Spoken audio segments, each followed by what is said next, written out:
அன்பானவரோட வணக்கம். நீங்கள் பார்த்து கொண்டிருப்பது எஸ்டிஎஸ் தமிழ் தொலைக்காட்சி. எஸ்டிஎஸ் தமிழ் தொலைக்காட்சியில் வாரம் இடம்பெறுகின்ற மருத்துவரும் நாமம் நிகழ்வோடு இணைந்திருக்கின்றோம். மருத்துவரும் நாமம் நிகழ்வுக்கான ஆலோசனை வழங்குகின்றார்கள் ஈழத்து பெண்மணியால் ஜெர்மனியில் வதனி செல்வநாதன் அவர்களால் உருவாக்கப்பட்ட முதியோர் பராமரிக்கும் இல்லம். மருத்துவரும் நாமம் நிகழ்வுக்கான ஆலோசனையை வழங்குவதோடு மருத்துவரும் நாம நிகழ்வில் வளமையாக எங்களோடு உளவியல் நிபுணர் டென்மார்க்கிலிருந்து ஐயா கதிராமநாதன் அவர்கள் இணைந்திருக்கின்றார். வணக்கம் ஐயா. நேயர்களுக்கு எல்லோருக்கும் வணக்கம். நல்லது. மீண்டும் ஒரு முறை இணைந்திருக்கின்றோம்.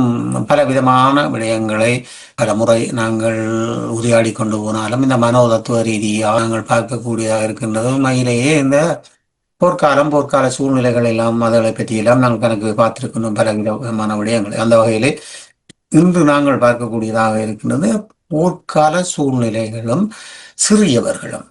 இந்த சிறியவர்கள் பல நாடுகளிலிருந்து உங்களுடைய டென்மார்க்கில் பணியாற்றிய அந்த காலப்பகுதியிலே உங்களுக்கு அனுபவ ரீதியாக பல விடயங்கள் கிடைத்திருக்கும். எங்கள் நாடு மட்டுமல்ல, மற்ற நாடுகளிலும் போர்க்கால சூழ்நிலையில் வாழ்ந்த சிறுவர்கள் எப்படி இவ்வண்ணம் மனோநிலையில் பாதிக்கப்பட்டு அவருடைய மனோநிலை பாதிப்புகளால் அவர்களுக்கு ஏற்பட்டிருக்கின்ற அந்த சிரமங்கள் வண்ணம் என்பதை பற்றிய ஒரு விடயத்தோடு இன்றைய நிகழ்ச்சிக்குள் செல்வோம். நீங்க அடுத்த தலையங்கம் மிக முக்கியமான தலையங்கம். ஏன்னா இது சாதாரணமாக சமூகத்துல பெரிதாக சிந்திப்பதும் கிடையாது, பெரிதாக இதை பற்றி கவனிப்பதும் கிடையாது. இப்படி ஒரு பிரச்சனை எங்கட பிள்ளைகளுக்கு எங்கட சமூகத்துல உள்ள சிறியவர்களுக்கு இருக்கு என்று சொல்ற விஷயத்தை பற்றி கதைப்பவர்கள், அதை பற்றி சிந்திப்பவர்கள் மிக மிக அரிதாக இருக்கின்றது. இதை நீங்க ஒரு தலையங்கமாக இன்றைக்கு எடுத்து முயற்சிப்பது நல்ல ஒரு விஷயம். அதை நான் வரவேற்கிறேன். ஏன்னு சொல்ல சொன்னா, இப்போ ஒரு சமூகத்துக்கு குழந்தைகள் தான் மிக முக்கியம். எதிர்கால அந்த சமூகத்தை மேலே கொண்டு போறது குழந்தைகள் என்று சொல்றது ஒரு சமூகத்தினுடைய அடிப்படை சொத்து.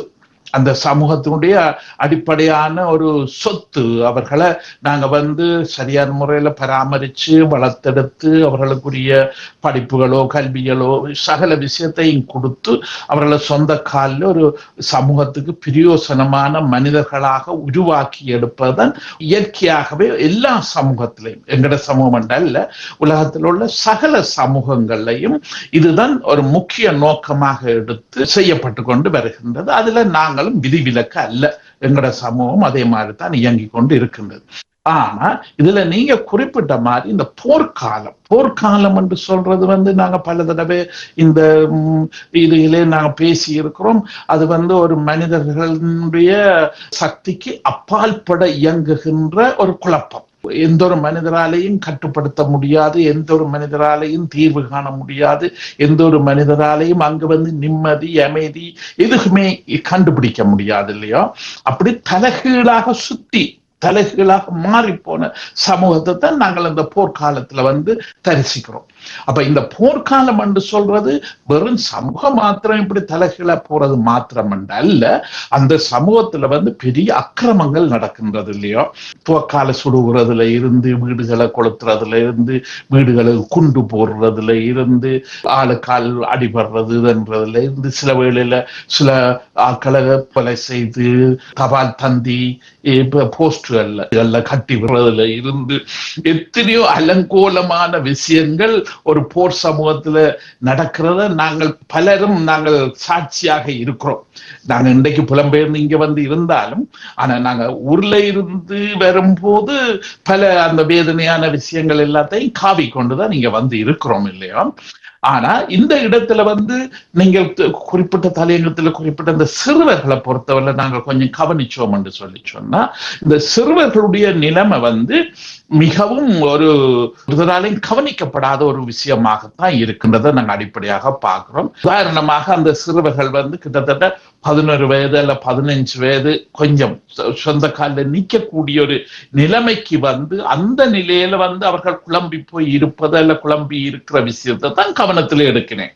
அந்த காலகட்டத்தை தான் அதை உதாரணமா சாதாரணமாக பாடசாலைகளாக இருக்கலாம், பெற்றோர்களாக இருக்கலாம், சொந்தக்காரர்களாக இருக்கலாம், எல்லாருமே அந்த நேரம் வரைக்கதான் கூட கவனம் எடுக்க பார்க்கணும். கவனம் எடுத்து அது ஏதோ இந்த பிள்ளைக்கு ஏதோ ஒரு விடயம் இருக்கு, இது ஏதோ கவனிக்கப்பட வேண்டிய விஷயம், அல்ல இதுக்கு ஏதாவது வைத்தியங்கள் வாய்ப்புகள் இருக்கோ என்று நாங்கள் ஆராய்ச்சி செய்ய வேண்டிய விஷயம் என்று சொல்லி இந்த நேரங்கள்ல தான் கூடுதலாக சிந்திக்கிறார். ஆனா இப்ப நான் என்னுடைய வைத்திய கால அனுபவங்கள்ல சந்திச்சது அந்த 11-12 வயதுக்கு கீழ்பட்ட பிள்ளைகளை, அந்த பிள்ளைகள் நேரடியாக எங்களோட வைத்தியசாலைக்கு அனுப்பப்பட இல்லை. அப்பா அம்மாவை தான் எங்களுக்கு வைத்தியசாலைக்கு அனுப்பப்பட்டவர்கள். அப்ப அவர்களோட பேசும்போது அவர்கள் எங்களுக்கு தங்களோட பிள்ளையினுடைய நிலப்பாடுகளை எங்களுக்கு கூறுவார்கள். அதே நேரத்தில் நாங்களும் அதை பற்றி கூட விசாரிப்பதுண்டு.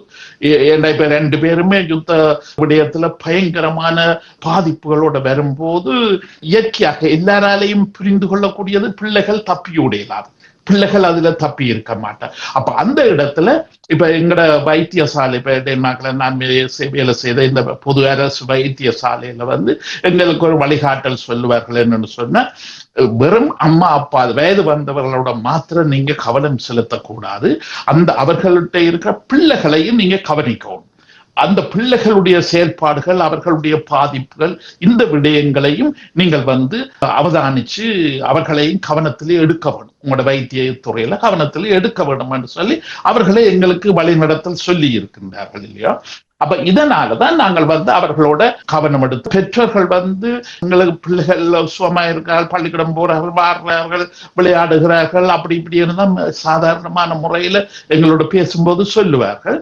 அதுக்கு பிறகு நாங்கள் அவர்களுக்கு ஒரு கூட கவனத்தோட கேட்கும் போது, அதாவது இப்ப இந்த மாதிரியான பிள்ளைகளுக்கு இன்ன பிரச்சனைகள் இருக்கலாம், அறிகுறிகள் இருக்கலாம். குறிப்பாக இந்த பிள்ளைகளை பொறுத்தவரையில இரவு நித்திரை என்பது அவர்களுக்கு மிக மிக குறைவாக இருக்கின்றது, அல்ல குழப்பமாக இருக்கின்றது.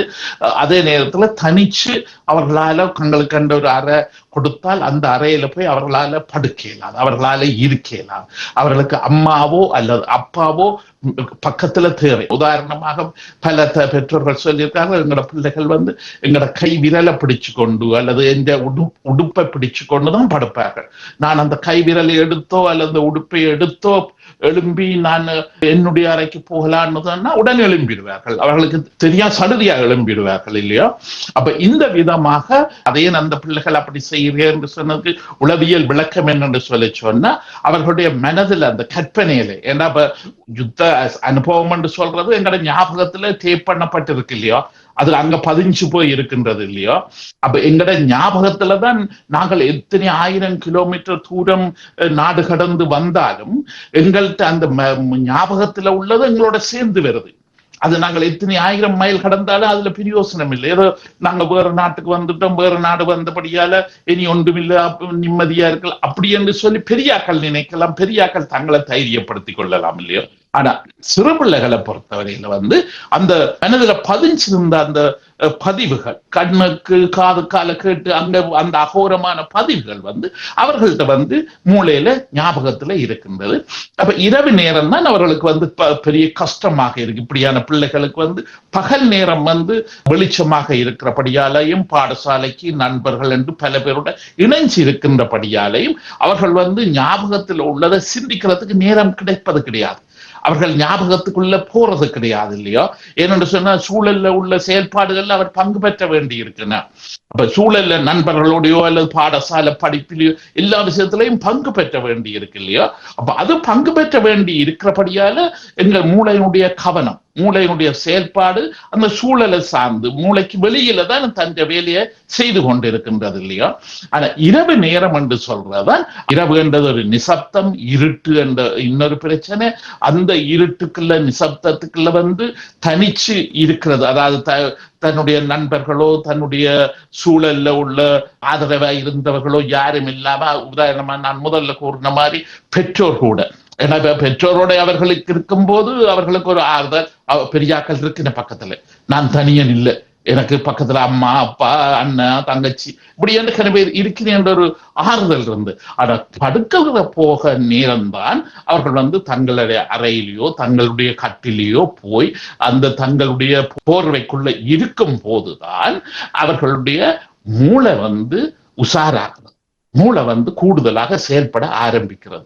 அப்ப முதல்ல வந்து பாடசாலையில நடந்த விஷயங்கள்ல இல்ல அன்று பகல் நடந்த விஷயங்களை பற்றி ஆரம்பிப்பார்கள், அதை பற்றி சிந்திக்க, அதை பற்றி செயல்பட ஆரம்பிப்பார்கள் இல்லையோ. நேரம் போக இந்த விஷயங்கள் எல்லாம் சிந்திச்சு முடிஞ்சு பிறகு அந்த பழைய ஞாபகங்கள், அங்க பழைய இதுல உள்ள கடுமையான ஸ்ட்ராங்கான வேதனையான விஷயங்கள் வந்து மனதில் படமாக வர ஆரம்பிக்கும் இல்லையோ. அப்ப அந்த நேரம் இதுகள் வரும்போதுதான் இவர்கள் வந்து தங்களுக்கு பக்கத்துல ஒரு வயது வந்தவர் இருக்கணும், வயது வந்தவர் இருந்தா தான் ஆறுதல், அதாவது நான் டென்பாங்கில இருக்கிறேன் அல்லது வேறு ஒரு வெளிநாட்டில இருக்கிறேன் என்ற ஒரு உணர்வு அவையிட்ட இருக்கும் இல்லையோ. ஏன்னு சொன்னா இரவு நேரத்துல இந்த கற்பனை என்ற உலகம், கனவு என்ற உலகம் இதுக்குள்ள ஒரு மனிதன் போகும்போது தன் சூழலை மறந்துடுறான், சூழல்ல இருந்து விடுதலை பெறான் இல்லையோ. சூழல் வந்து அவனுக்கு ஆதாரமா இருக்கிறது கிடையாது இல்லையோ. ஏன்னா அவன் மண்டை ஓட்டுக்குள்ளதான் போய் வாழுகிறான், மண்டை ஓட்டுக்குள்ளதான் அவன் இந்த கற்பனையா இருக்கலாம், கனவா இருக்கலாம், இந்த சிந்தனைகள் எதுவா எல்லாமே வந்து அவன் கண் மூடின பிறகு கண் மூடின நேரத்துல தலைக்குள்ளதான் நடக்கின்றது இல்லையோ. அப்ப தலைக்குள்ள நடக்கும் போது சூழல் என்றது அவனுக்கு தெரிவது கிடையாது. எந்த இடத்துல தான் இருக்கிறேன், என்ன இடத்துல இப்போ இருக்கிற விஷயங்கள் எல்லாம் அந்த மூளை அந்த நேரத்துல மறந்துடுறது இல்லையா. அது மறக்கிறபடியால தான் அவர்கள் வந்து இந்த கற்பனையிலிருந்து சில நேரத்தை திடுக்கிட்டு எழும்புவார்கள். பிள்ளைகளை பொறுத்தவரையில வந்து அடுத்த முக்கியமான பிரச்சனை ஒன்று, தனியா படுக்கையலாது. அதுவும் இரவு நேரத்துல லைட் இல்லாத அறையிலே அவையால இருக்க முடியாது. அவர்களுக்கு அந்த படுக்கிற அறையில கூட நல்ல வெளிச்சம் லைட்டுகள் இதுகள் எல்லாம் போடப்பட்டிருக்கும். அடுத்தது வந்து இவர்களை பொறுத்தவரையில வந்து உதாரணமா சில பிள்ளைகள் வந்து அம்மாவோடையோ அல்லது அப்பாவோடையோ அணைஞ்சு படுக்க விரும்புகிறார்கள். அப்படி அணைஞ்சு படுக்க விரும்பி அவர்களை சில வேளையில அவர்கள் வந்து பெற்றோர் வந்து கூட்டிக் கொண்டே படுக்க வைக்கும் போது எவ்வளவுக்கு ஆழமான நித்திரைக்கு போகிறார்களோ அந்த நித்திரையில வந்து அவர்கள் உடம்புகள் வந்து கை கால்கள் வந்து அடிக்கிறது வந்து மிக அதிகமாக இருக்கும். கை கால உதைகிறது, வீசுறது. பெற்றோர்கள் சொல்லி இருக்கார்கள், எங்களோட பிள்ளை இப்படி இரவு நேரத்துல வந்து அடிச்சு கையில கால வீசி அடிக்கிறது இல்லை, கைகளை கால அவர்கள் வீசுகிறார்கள். இவர்கள் வந்து சில பேருக்கு முகங்கள் வயிறுகள் இதுகள்ல கூட நீளம் பாரிக்கிற அளவுக்கு அந்த அடி தாக்கம் வந்திருக்கு இல்லையோ.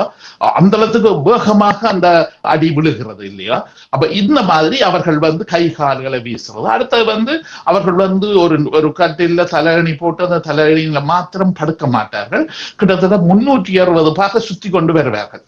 அவை இந்த உடம்புகள் அந்த படுக்கிற முறைகள் வந்து அவர்களுக்கே தெரியாது. தான் உருண்டு பிறண்டு சுத்தி வர்றேன் என்று சொல்றது அவர்களுக்கே தெரியாது. இப்படி இன்னும் ஒரு சிம்டம் அறிகுறி இந்த பிள்ளைகிட்ட இருக்கு. அடுத்த இன்னும் ஒரு அறிகுறி இருக்குன்னு சொன்னா பிதற்றுறது, வாயால சத்தம் போடுறது. வாயால பல விஷயங்களை கதைக்கிற மாதிரி சத்தம் போடுவார்கள். ஆனா பக்கத்துல இருவைக்கு என்ன கதைக்கிற, என்ன சொல்ற, என்ன பேசுறான்னு தெரியாது, அது விளங்காது. அந்த வாயில ஒரு உச்சாடனம் செய்யற மாதிரி ஏதோ கதைக்கிற, ஏதோ பேசுற, ஏதோ சொல்றாரே ஒழிய விளங்கக்கூடிய மொழியில அது வர்றது கிடையாது. அது விளங்க இயலாமை இருக்கிறபடியால பெற்றோர்களை பொறுத்தவரையில வந்து நிறைய பயப்படுகிறார்கள். இது இந்த பிள்ளை இப்படி சத்தம் போடுது, என்ன சொல்லுது, என்ன சொல்ல முயற்சிக்குது, நாங்கள் என்ன விளங்குறது, இப்படி என்று சொல்லு. இப்ப இதுல வந்து சில பெற்றோரை பொறுத்தவரையில வந்து இந்த மாதிரியான விஷயம் நாங்க யுத்தத்துல வந்த பிள்ளைகளை பற்றி தான் இதுல நாங்க பேசுறோம் இல்லையோ. ஆனா யுத்தம் இல்லாத சொசைட்டி சமூகத்திலையும் இந்த பிரச்சனை இருக்கு. அது என்ன மாதிரி இருக்குன்னு சொன்னா அதுக்குரிய காரணம் வித்தியாசம். இப்ப உதாரணமாக சில சமூகத்துல வந்து பெற்றோர்கள் வந்து தங்களோட பிள்ளைகளை தண்டிச்சு வளர்ப்பது கூட. இப்ப சின்ன பிள்ளைகளை வந்து சொல்லுக்கு காட்டியோ இல்ல பாடம் படிக்காட்டியோ அல்லது வீட்டு வேலை செய்யாட்டியோ இப்படி பல விஷயங்கள்ல வந்து பிள்ளைகளை அடிப்பது, தண்டிப்பது, அது வளர்ப்பு முறையினுடைய ஒரு முக்கிய டெக்னிக் என்று சொல்லி பழைய காலத்துல சொல்லுவார்கள் இல்லையோ. அந்த விஷயத்தை வந்து அந்த பெரியவர்கள் வந்து தாங்கள் செய்வ சரி என்று சொல்லி சொல்றதுக்கு பழமொழிகள் கூட எங்களோட தமிழ்லயே வச்சிருக்கிறேன் இல்லையோ. அதாவது முறிச்சு வளவாத முருங்கையும் அடிச்சு வளவாத பிள்ளையும் ஒரு சேர்த்துக்கு இப்படி பழைய பழமொழி கூட அவர்களுக்கு சார்பா இருக்கின்றது இல்லையோ. அப்ப இதனால பழைய காலத்துல வந்து பிள்ளைகளை தண்டிக்கிறது இந்த விஷயங்கள் எல்லாம் வந்து அவர்களுடைய இயற்கையான வளர்ப்பு முறையினுடைய ஒரு பகுதியாக அது வந்து இருக்கு. ஆனா சின்ன பிள்ளைகளை பொறுத்தவரையில வந்து இந்த சின்ன இந்த அடிக்கிறது, பேசுறது, ஒரு அன்பில்லாம நடத்துறது, எந்த நேரமும் மற்றவர்களை வந்து குறை இப்படியான விஷயங்கள் வந்து அவர்களோட மூளையில வந்து பெரிய தாக்கத்தை ஏற்படுத்துகின்றது இல்லையோ. அப்ப அந்த பிள்ளைகளும் கூட அந்த சமாதான காலங்கள்லையும் கூட இப்படியான பிள்ளைகள் இந்த இரவில இந்த பிரச்சனைகளை வச்சிருக்கிறார். அவர்களுக்கு இந்த பிரச்சனை வருகின்றது இல்லையா. இரவில புலம்புறதோ கத்துறதோ அல்லது அழுகிறதோ ஆக மோசமான நேரங்கள்ல வந்து சில பிள்ளைகள் வந்து எழும்பி நித்திரையிலேயே நடப்பார்கள். நித்திரையிலேயே நடந்து வெளியே போறதோ அல்லது தங்களுக்கு என்ன தேவையோ அந்த வீட்டு கதவுகளை திறந்து கொண்டோ ஜன்னல்களை திறந்து இறங்கி போறதோ இப்படியான விஷயங்கள் கூட சில பிள்ளைகள்கிட்ட வந்து இருக்கிறத நாங்கள் அதாவது கிட்டத்தட்ட ஒரு 8, 10, 12, 14 இப்படி கொஞ்சம் கொஞ்சம் வளர்ந்து வர வர இந்த அறிகுறிகளும் கூட அவர்கள்ட்ட வந்து இருக்கிறத நாங்கள் வந்து அவதானிக்கிறோம் இல்லையா.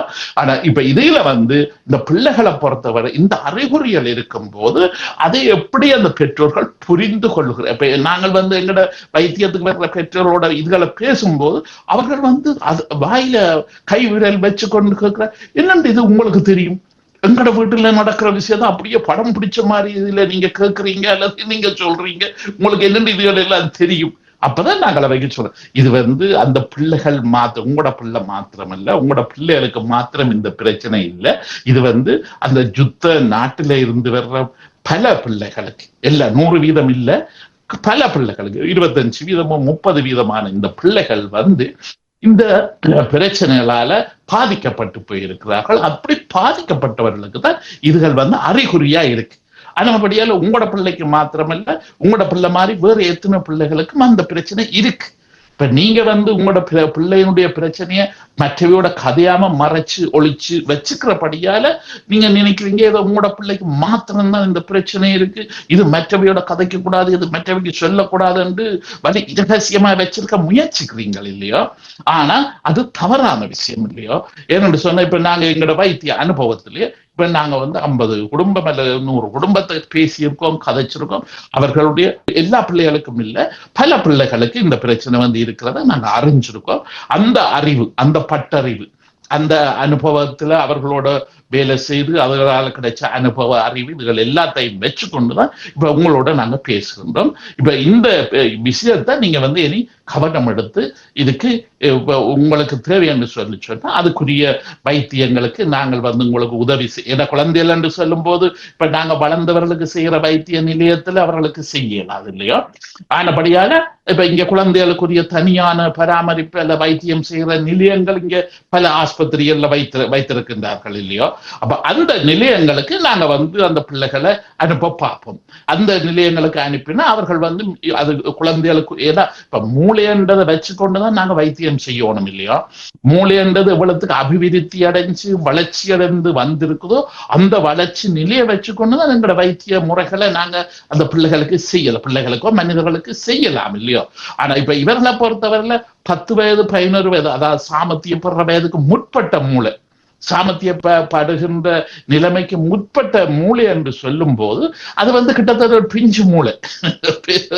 தமிழ்ல சொல்றேன்னா ஒரு பிஞ்சு மூளை. என்ன அந்த பிஞ்சு மூளையில வந்து உள்ள பெரிய ஒரு பின்னடைவு என்னன்னு சொல்லி சொன்னா அவர்களுக்கு வந்து தங்களோட மனதுக்குள்ள இருக்கிற அல்ல தந்த உடம்புல இல்ல மனதுல இருக்கிற சிக்கல்களை சரியான முறையில ஒரு மொழியில சொல்ல முடியாது. இப்ப நாங்க வயது வந்தவர்கள் வந்து எங்களுடைய வயிற்றுக்கு அங்க செய்து இங்க இது செய்தன்னு சொல்லி அதை வடிவ விளங்கப்படுத்தக்கூடிய மற்றவர்களுக்கு விளங்கக்கூடிய முறையில சொல்ல எங்கள்ட அதுக்குரிய மொழி ஆற்றல், அதுக்குரிய லாஜிக், அதுக்குரிய சிந்தனை, அதுக்குரிய கருத்து வெளிப்படுத்துகின்ற கெப்பாசிட்டி அந்த மூளை 16-18 வயது வரைக்கும் அது தண்டை பண்ண வரும். ஏன்னா மூளை அந்த சாமர்த்தியப்படுற இந்த காலத்திலே வருகின்ற ஹோமோன்கள் அந்த ரசாயன பொருட்களுக்கு ஊடாக மூளையை அபிவிருத்தி அடையுது. உடம்பு மாத்திரமன்றல்ல மூளையும் அபிவிருத்தி. அப்ப மூளை அபிவிருத்தி அடையும் போது அந்த சிந்தனை என்ற பகுதி அங்கதான் வளர்ச்சி அடையுது இல்லையா. ஆனா குழந்தை மூளைகளுக்கு வந்து கண்ணால ஐம்புலன்களால பார்க்கிற விஷயத்த சேர்த்து பதிஞ்சு வச்சு அதை திருப்பி செய்யறதான் அவையிட்ட இருக்கிற ஒரு சக்தி. அதுதான் கல்வி. உதாரணமாக 6ஆம் வகுப்பு கீழே சிலபஸ்கள் பாடசாலையில உள்ள சிலபஸ்கள் எல்லாம் வந்து அந்த பிள்ளைகள மூளைக்கு தக்க மாதிரி தான் வச்சிருப்பார்கள் இல்லையோ. சிந்திக்கிற கணக்குகள், சிந்திச்சு கட்டுரை எழுதுற, சிந்திச்சு செய்யற விஷயங்கள் வந்து அந்த வகுப்புல கொடுக்க மாட்டார்கள் இல்லையோ. பாடமாக்குறது பாடோ என்ன விஷயத்தையுமோ பாடமாக்குறது, மனதுல பதிக்கிறது, அந்த இதை வச்சுக்கொண்டு கணக்குகள் எதுவும் கொடுப்பா அதுகளை தீர்த்து கொள்றது இல்லையோ. அந்த மாதிரி தான் அந்த மூளைக்குரிய முறையில அந்த செயல்பாடுகளை செய்வார். இப்ப 7ஆம் 8ஆம் வகுப்பு வரைக்கும் தான் அந்த பெரிய கணக்குகளை கொஞ்சம் கொஞ்சமா கொடுக்க முயற்சிப்பார்கள். சிந்திச்சு தானே கண்டுபிடிக்கிறது, தானே சில விஷயங்களை தீர்த்து கொள்றது, தன்னுடைய கருத்துக்களை வெளியில கட்டுரையாக ஏதோ ஒரு விதத்துல இப்படி என்னது பின்னுக்கு வருதுன்னா. இப்ப இதுல நான் சொல்ல வர்றேன் என்னன்னு சொன்னா, சிறுவர்கள் என்று சொல்றது வந்து சாதாரணமான இப்ப எங்கட வைத்தியத்திலே வந்து அதுக்குரிய சிறப்பான வைத்திய நிலையங்கள் உண்டு. அந்த சிறப்பான வைத்திய நிலையங்கள்ல தான் அவர்களுக்குரிய வைத்தியங்கள், வழிகாட்டல்கள் அங்க வந்து செய்யப்படுகின்றது. அப்ப இது இப்ப இங்க வந்து நாங்க செய்யறோம். ஆனா இன்னொரு பக்கத்துல இப்ப நான் கூட சந்திச்ச விஷயம், கூட இந்த வைத்திய முறையில சந்திச்ச விஷயம் என்று சொன்னா, சில பேரை பொறுத்தவரையில எங்கள்கிட்ட அனுப்பப்படும் போது அவர்களுக்கு 16 வயது, 18 வயது, 20 வயது என்று வளர்ச்சியடைந்தவர்களாக இருக்கிறார்கள். ஆனா அவர்களுடைய யுத்த அனுபவம் என்று சொல்றது வந்து அவர்கள் 5 வயதுல, 6 வயதுல, 8 வயதுல இருக்கும் போது நடந்திருக்கு.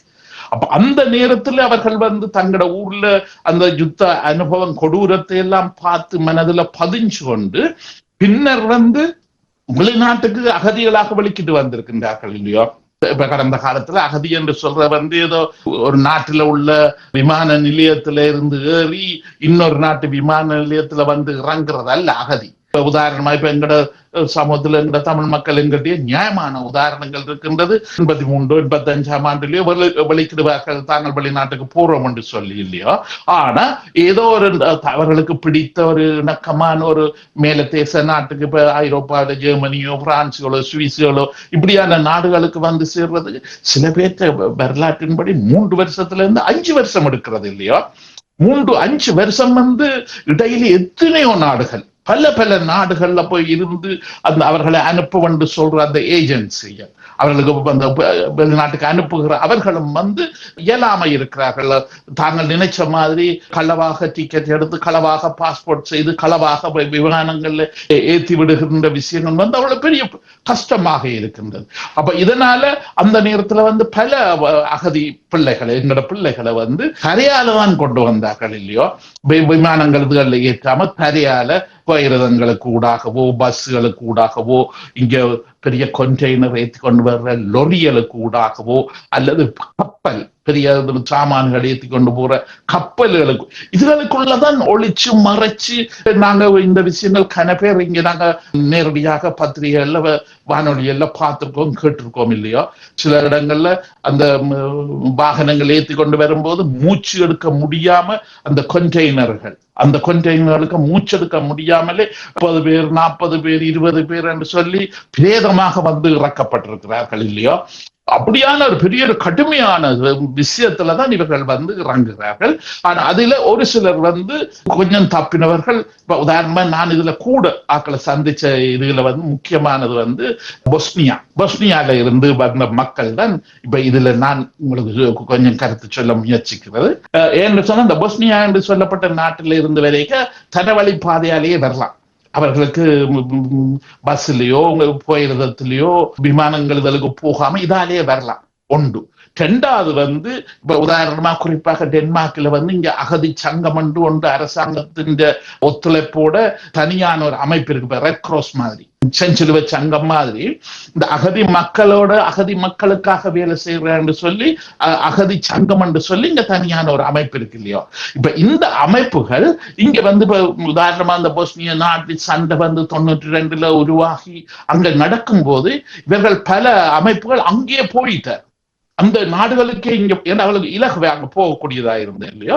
அதனால அங்க போயிருந்து அங்க வந்து சிறைச்சாலைகள்ல அல்லது சித்திரவதை சாலைகள்ல வச்சிருக்கின்ற இந்த பிள்ளைகளை ஐக்கிய நாடுகள் சபையின் உதவியோட அங்க போய் மீட்டவர்கள். அதுக்கான வரலாறுகள் அந்த நேரத்துல நடந்தது இருக்கு. அப்படி மீட்டி இவர்களே சில போயிரதங்கள்லயோ அல்லது பஸ் வண்டியல்லையோ அல்ல இதுக்கண்ட விசேஷமாக அமர்த்தப்பட்ட வாகனங்கள்லயோ இந்த சித்திரவதை கூடங்கள்ல இருந்த பிள்ளைகள் பெரியோர்கள் எல்லாரையும் இங்க கொண்டு வந்தவர்கள்.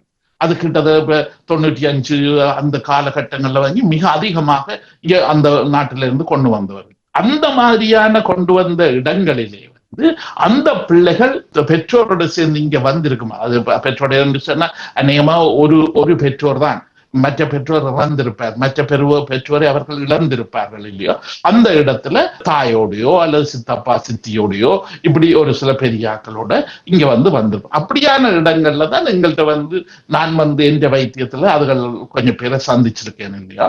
அப்ப அந்த சந்திப்புல உதாரணமா ஒரு ஆண் பிள்ளை அவருக்கு இப்ப நான் சந்திக்க அவருக்கு 21 வயது 22 வயது வந்துட்டுது. அந்த பெரிய அளவுக்கு வந்துட்டார். பிறந்த வயதின்படி அவருக்கு 21 வயது 22 வயது இருந்தது.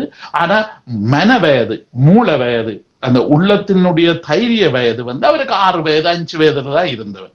எங்கட உளவியல் வயதுல நாங்க 2 விதமான வயதை நாங்க குறிப்பிடுவது உண்டு. ஒன்று எங்களோட டேட் ஆஃப் பர்த், பிறந்த நாள்ல இருந்து கணிக்கிற வயது. அடுத்தது ஒரு ஆளுக்கு எவ்வளவு விஷயம் விளங்குது, எப்படி அவர் இருக்கிறார், அவர்களுடைய அறிகுறி என்ன, அவர்களுக்கு என்ன சிக்கல் என்று சொல்லி அதை வச்சுக்கொண்டு நாங்கள் உளவியல் வயது என்று அவர்களுக்கு கூறுவது உண்டு. அப்ப அந்த இடத்துலதான் இப்ப இந்த பையன் 21 22 வயது பெரியவனாக இருந்தாலும், ஆனா எங்களோட வைத்தியத்திலையும் பெற்றோர் அவரை பராமரித்து அவர் போன பாடசாலையில் உள்ள ஆசிரியர்கள், மற்ற இவர் இடைநேரங்கள்ல பொழுதுபோக்கு நேரங்கள்ல போன ஓய்வு நேர பாடசாலைகள், அப்படி பல பாடசாலைகள் எல்லாரும் அவதானிச்சிருக்கிறார்கள். இவருக்கு ஏதோ பிரச்சனை இருக்குது, அதுக்கு நீங்க தொழில் செய்கின்ற உளவியலாக்கள், அப்படியான தொழில் செய்கின்ற வைத்தியசாலைகளுக்கு நீங்க கூட்டிக் கொண்டு போகணும் என்று இவரை குடும்ப வைத்தியர்கிட்ட சொல்லி, குடும்ப வைத்தியர் அவருக்கே தெரிஞ்சு இந்த பிரச்சனை அவருக்கே வழி இலக்குவா தெரிஞ்சு அவர் தான் எங்கள்கிட்ட அனுப்புவார், ஆஸ்பத்திரிகளுக்கு அனுப்புவார். அப்பதான் இந்த பையன் வந்தவர் இல்லையா. அப்ப அந்த பையன் எங்கள்கிட்ட சேரும் போது அவரை பொறுத்தவரையில சுயமாக அந்த வைத்தியசாலை இருந்த டவுன்ல தான் அவர் இருக்கிறார். கிட்டத்தட்ட ஒரு 6 மைல் அல்லது 7 கிலோமீட்டர் தூரத்துல தான் அவற்றை வீடும் எங்கட வைத்தியசாலை. ஆனா அவரால் தனியா வர முடியாது. அவருக்கு அம்மா இல்லாம அல்ல அக்கா இல்லாம அவரால் தனியாக பஸ்ல ஏற இல்லாது, ஒரு பொது போக்குவரத்து விஷயங்கள்ல அவரால் ஈடுபட அப்படி கஷ்டப்பட்டு வரும்போது இப்ப அவர்களுக்கு ஆரம்பத்துல நாங்க அவருக்கு விசேஷமான டாக்ஸியை தான் வீட்டுக்கு அனுப்பி அவரை அங்க இருந்து இவங்களோட வைத்தியசாலையை கூப்பிட்டு செய்தாங்க. அவர்களுக்கு கிட்டத்தட்ட ஒரு 1.5-2 வருஷ வைத்தியங்களுக்கு ஊடாக அவர் பேர்ந்து நல்ல ஒரு கிட்டத்தட்ட ஒரு 80% தன் உடல் வயதுக்குரிய மன வயதும் அவர்களுக்கு கிடைச்சு அவரோட சொந்தமான தைரியமான ஆளாக சேர்ந்துட்டார். அப்ப இது இந்த சிறு வயதுல நடக்கிற பிரச்சனைகள் இவ்வளவு வயது வந்தாலும் அவர்களுக்கு இருக்கு என்றதுக்கு ஒரு சின்ன உதாரணம்.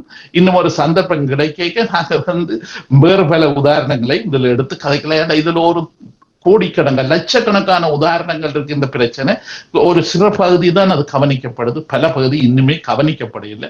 அவர்கள் தங்களோட அறிகுறியோடைய காவிக்கொண்டு வாழ்ந்து கொண்டு இருக்கிறார். உண்மையிலேயே சிறுவர்களின் பக்கம் கூட நாங்கள் கவனிக்கப்பட வேண்டிய விடயத்தை நீங்கள் உளவியல் ரீதியாக அதை பல சுவாரஸ்யமான விடயங்களோடும் நடைபெற்ற விடயங்களோடும் கலந்து சிறப்பித்து கொண்டு வந்திருக்கின்றீர்கள். நன்றிகளை கூறிக்கொண்டு இன்றைய இந்த நிகழ்வுக்கான அனுசரணையை வழங்கியவர்கள் ஈழத்து பெண்மணியால் ஜெர்மனியில் வதனி செல்வநாதன் அவர்களால் உருவாக்கப்பட்ட முதியோர் பராமரிக்கும் இல்லம். இன்றைய நிகழ்வுக்கான ஆலோசனை வழங்கியவர்களோடு இன்றைய டென்மார்க் கலியகத்தின் தொழில்நுட்ப உதவி புரிந்த சற்குணம் ஐயா அவர்களுக்கும் சுமங்கலியா காதராமநாதன் அவர்களுக்கு நன்றிகளை கூறிக்கொண்டு அடுத்த மருத்துவர் நாம் நீங்கள் இணைந்து கொள்ளும் வரை உங்களிடம் விளையாடுகிறோம். நன்றி ஐயா, கலந்து சிறப்பித்தோம். நன்றி. ஈழத்து பெண்மணியால் ஜெர்மனியில் வதனி செல்வநாதன் அவர்களால் உருவாக்கப்பட்ட முதியோர் பராமரிக்கும் இல்லம். 1000க்கு மேற்பட்டவர்கள் பராமரிக்கப்பட்டு வருகின்றனர். இல்லத்தில் தங்கி வாழ்வோர் வீடு சென்று அழைத்து வந்து நாளாந்த பராமரிப்பு, மருத்துவ உதவி, உடல் பயிற்சி, சிறந்த உணவு வளங்கள், விளையாட்டு பொழுதுபோக்கு அம்சங்கள், சுற்றுலா அழைத்து செல்லல், இன்னும் பல உதவி சேவையுடன் மிளிர்ந்து நிற்கும் முதியோர் பராமரிக்கும் இல்லம். இங்கு வந்தவர்கள் தங்கள் இல்லங்களில் வாழ்வது போல் வாழ்வது இவர்கள் முக மலர்களில் தெரிகின்றது. தொடர்புகளுக்கு K. Vathani Selvanathan Lindenstrasse 16A 68 623 ஹாஃப் ஹாய். தொலை தொடர்புகளுக்கு 0042413099 கை தொலைபேசி 004162205124. முதியோர் பராமரிப்புக்கு டாக்கஸ் பிளிகர் ஃபோர்ஸ்டாஸ். இது ஒரு ஈழத்தமிழ் பெண்ணின் சாதனை. முதியோர் பராமரிக்கும் இல்லம்.